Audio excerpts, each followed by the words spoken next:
नमस्कार जनसंवाद में आपका स्वागत है दोस्तों। आज 1 सितंबर फटाफट ब्रेकिंग न्यूज़ निकल के आ रही है। पहली बड़ी खबर निकल के आई है। आपको बता दें, देश भर में एक देश एक चुनाव कराने की तैयारी में मोदी सरकार। आपात संसद बुलाया, संसद का विशेष सत्र ला सकती है बिल। बताएंगे आखिर कब बुलाई गई है आपात संसद। दूसरी खबर में आपको बताएंगे, मध्य प्रदेश में बीजेपी को लगा 440 वोट का झटका। एक बार फिर से हुआ तगड़ा इस्तीफा। बीजेपी सिंधिया समर्थक रघुवंशी वीरेंद्र ने छोड़ दी पार्टी, बताया भ्रष्टाचारी पार्टी। तीसरी खबर में आपको बताएंगे दोस्तों, जहां अडानी को लेकर के राहुल का नया धमाका। मोदी को भी बताया चोर, मोदी भी लपेटे में, हो सकती है जेल। बताएंगे इसके बारे में क्या कुछ। बुरे फंसे अडानी, शेयर हुए धड़ाम। मध्य प्रदेश में दिग्विजय सिंह दलित युवक हत्याकांड पर बुरे फंसे शिवराज के मंत्री दिग्विजय सिंह ने बोला बड़ा हमला। बताएंगे इसके बारे में। मुंबई में हुई इंडिया की गठबंधन, बताएंगे 28 दल पहुंचे, बीजेपी की निकली हवा। एक एक करके आपको विस्तार से जान लेना जरूरी है। मणिपुर में फिर से हुई हिंसा, सब कुछ खबर बताएंगे, लेकिन उससे पहले एक छोटा सा निवेदन, अगर आपने चैनल को सब्सक्राइब नहीं किया, पल पल के अपडेट के लिए चैनल को सब्सक्राइब करना ना भूलें दोस्तों। दरअसल पहली बड़ी खबर निकल के आई है। आपको बता दें, मोदी सरकार ने संसद का विशेष सत्र बुलाया। 18 से 22 सितंबर तक होने वाले सत्र का एजेंडा भी साफ नहीं, लेकिन एक देश एक कानून के संकेत। केंद्रीय संसदीय कार्य मंत्री प्रहलाद जोशी ने गुरुवार को अपने सोशल मीडिया हैंडल एक्स पर लिखा है कि संसद का विशेष सत्र 17वीं लोकसभा का 13वां सत्र और राज्यसभा का 261वां सत्र 18 से 22 सितंबर के बीच बुलाया जा रहा है। इससे सदन की 5 बैठकें होंगी और अमृतकाल में हो रहे इस सत्र के दौरान संसद में फलदायक चर्चा की उम्मीद है। इस बीच खबर ये निकल के आई है कि एक देश एक चुनाव पर मोदी सरकार की बड़ी तैयारी चल रही है। संसद के विशेष सत्र पर या तो UCC या तो फिर एक देश एक कानून लाने की तैयारी की खबर निकल के आई है। संसदीय कार्य मंत्री प्रहलाद जोशी ने गुरुवार को सोशल मीडिया साइट एक्स पर यह जानकारी दी। इसके बाद उन्होंने अटकल लगाई जाने लगी कि विशेष सत्र के दौरान मोदी सरकार कोई अहम बिल लाने जा रही है। सूत्रों के अनुसार 5 दिनों तक चलने वाले संसद के विशेष सत्र में केंद्र सरकार एक देश एक चुनाव बिल लाने की तैयारी कर रही है। बीजेपी लंबे समय से एक देश एक चुनाव चाहती है और खुद प्रधानमंत्री मोदी इसका जिक्र कर चुके हैं और वो एक देश एक चुनाव को भारत की ज़रूरत भी बता चुके हैं। इंडिया टुडे ने सूत्रों के हवाले से बताया है कि आगामी विशेष सत्र में मोदी सरकार वन नेशन वन इलेक्शन पर बिल संसद में ला सकती है और अगर ऐसा होता है तो संसद में एक बार फिर से सरकार और विपक्ष के बीच तनातनी का माहौल देखने को मिल सकता है।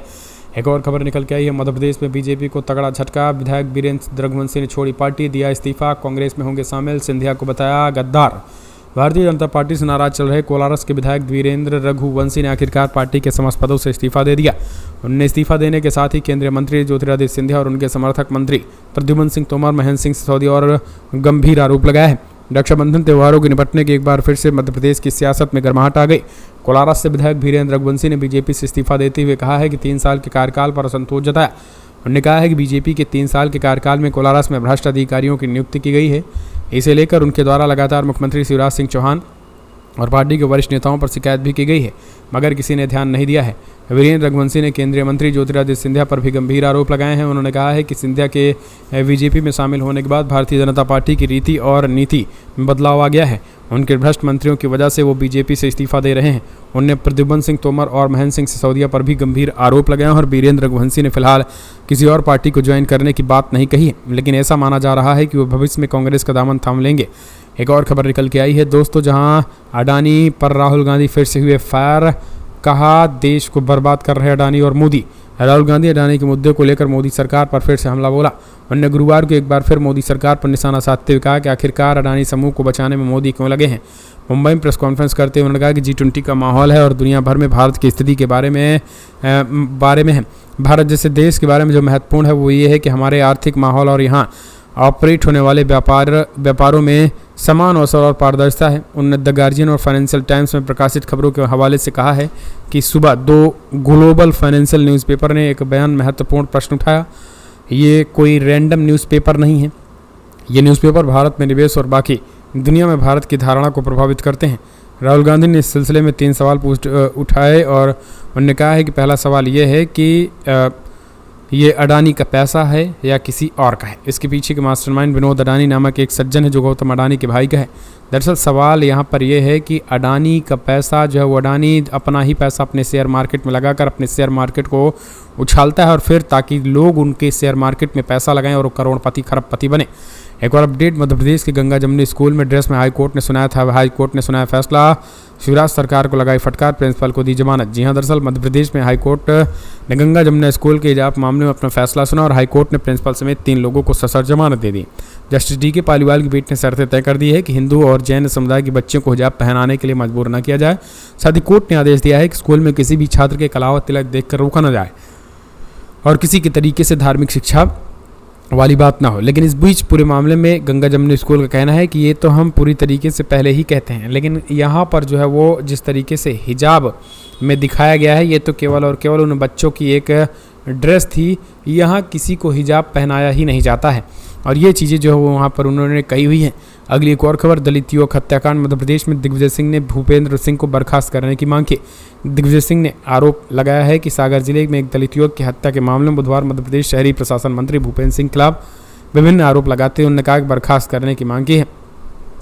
दिग्विजय ने नितिन अहिरवार और फलालू के परिजनों से मुलाकात की और जिनकी 24 अगस्त को पुरानी दुश्मनी के कारण बरोदिया नौनगारी गांव में लोगों के समूह ने कथित तौर पर पीट कर हत्या कर दी थी। भूपेंद्र सिंह खुरई विधानसभा क्षेत्र से विधायक हैं जहां घटना घटी है। दिग्विजय सिंह ने आरोप लगाया है कि पुलिस ने इस तथ्य को छिपाया है कि मृतक नितिन की बहन को 2019 में कुछ लोगों ने परेशान किया था। उन्होंने पत्रकारों से बातचीत में आरोप लगाया है, लेकिन मंत्री के दबाव के कारण इस कृत्य का उल्लेख नहीं किया गया है और 2019 में केवल बहन के साथ मारपीट करने के लिए प्राथमिकी दर्ज की गई और अगर प्रशासन ने उस समय सख्त कार्रवाई की होती तो कोई भी शक या हत्या नहीं होती।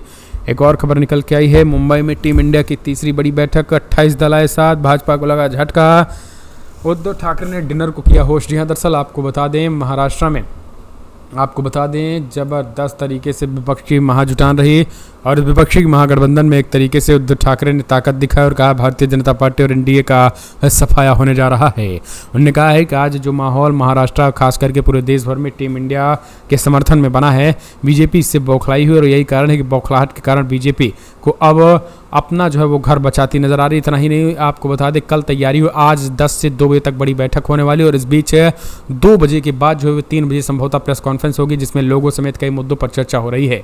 एक और अपडेट, मणिपुर में फिर सुलगी हिंसा, चुराचांदपुर समेत कई अन्य इलाकों में फायरिंग, 2 की मौत। मणिपुर में जारी हिंसा थमने का नाम नहीं ले रहे और मणिपुर में पिछले 12 घंटों से 2 लोगों की मौत हो गई है। गुरुवार सुबह बिष्णुपुर और चुराचांदपुर जिले में पुलिस के 2 गुटों में गोलीबारी की सूचना मिली। अधिकारियों ने बताया है कि छर्रे लगने से घायल हुए एक अन्य व्यक्ति की बृहस्पतिवार सुबह करीब 9 बजे चुराचांदपुर जिले के हॉस्पिटल में मौत हो गई और मणिपुर पुलिस ने सोशल मीडिया मंच एक्स पर पोस्ट करके कहा है कि सुरक्षा बलों द्वारा कांगपोकी, थैपल, चुराचांदपुर और वेस्ट इम्फाल के सीमांत और संवेदनशील इलाकों में तलाशी अभियान चलाया गया है। मणिपुर में हुई ताज़ा गोलीबारी की घटना में घायल हुए 2 और लोगों की मौत हो गई है। गुरुवार की सुबह विष्णुपुर जिले के खोंगराहट, तलहटी और चुराचांदपुर जिले के चिंगफेई और कुंसापोई इलाके में 2 समूहों के बीच भारी गोलीबारी हुई। अधिकारियों के मुताबिक गोलीबारी की हालिया घटना बुधवार शाम से कुछ घंटों की शांति के बाद अधिकारियों ने बताया है कि बुधवार की शाम इस हिंसा में छर्रे लगने से घायल हुए हैं। एक और खबर निकल के आई है आपके पास, केवल 2 दिन गुरुग्राम के मुस्लिम बाहुल्य झुग्गियों में लगे पोस्टर।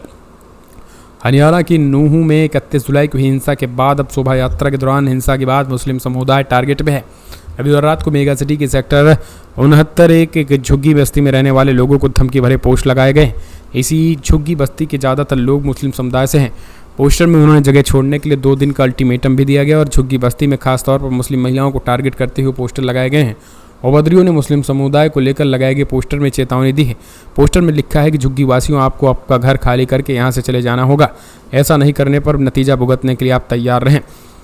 एक और खबर, आत्महत्या करने वाले बस कंडक्टर के परिवार से मिले अखिलेश यादव। जी हाँ, दरअसल उत्तर प्रदेश के मैनपुरी में बस कंडक्टर मोहित यादव ने ट्रेन के आगे कूदकर अपनी आत्महत्या कर ली क्योंकि वो परेशान था बेरोजगारी से। आपको बता दें अब अखिलेश यादव ने इस बस कंडक्टर से मिलने के बाद योगी सरकार को तानाशाही सरकार करार दिया। उन्होंने कहा कि इनके अंत जो है वो पूरी तरीके से करीब हैं, इनके अंत जो है वो करीब हो चुके हैं और अब इनको कोई बचा नहीं सकता है। तो सीधे तौर पर उन्होंने कहा है कि 2024 में इंडिया इनका पूरी तरीके से सफाया कर देगी। मुंबई में इंडिया गठबंधन की तीसरी बैठक में जो है वो एक नारा गया है कि जुड़ेगा भारत, जीतेगा इंडिया। सीधे तौर पर कहा गया है कि जुड़ेगा भारत और जीतेगा इंडिया। इस बैठक में तमाम बड़े नेता जो है वो आप सीधी तस्वीरें देख सकते हैं जहां हिस्सा मिले हुए हैं। एक और अपडेट निकल के आई है दोस्तों, अडानी को लेकर राहुल का एक और बड़ा धमाका। कहा सेबी की जांच में अडानी को दिया क्लीन चिट, जिस अधिकारी ने दिया क्लीन चिट उसे अडानी ने एनडीटीवी में बना दिया डायरेक्टर। जी दरअसल सेबी, मोदी, अडानी ये सब एक हैं। सेबी से आप जांच करवा रहे हैं, सेबी कौन है? मोदी के अंडर में है, मोदी अडानी के मित्र, अडानी मोदी मित्र। अब सेबी के जिस अधिकारी ने जांच किया अडानी के पूरे उस घोटाले को, उस पूरे मामले में क्लीन चिट दे दी, अब उसे एनडीटीवी के डायरेक्टर बना दिया गया। राहुल गांधी ने खुलासा करते सीधे तौर पर बड़ा